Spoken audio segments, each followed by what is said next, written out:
Should there be an age limit on how old you have to be become a mother, to carry a baby?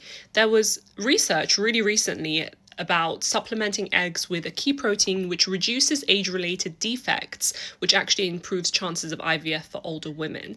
Now, fertility and being, infertility is such a devastating and heartbreaking fact that some people have to deal with in this lifetime.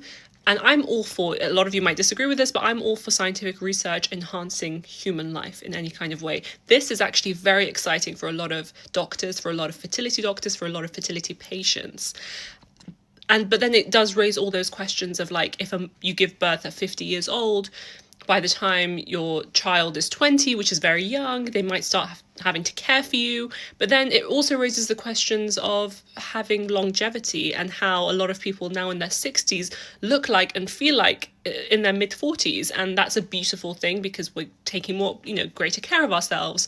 We're supplementing better. We're sleeping more. We know more about sleep. We have so much more scientific data about health, about diet, about sleep, about exercise that we really didn't 20, 30 years ago. And social media, if you use it correctly, can literally for free, you can know so much about what to do with your health. And I really think that's a positive. Again, I don't know what my solid opinion on this is. I'm leaning towards that it's a good thing, especially this is going to be insanely expensive. IVF in itself is very expensive, where it kind of prices some people out, where they can't afford IVF.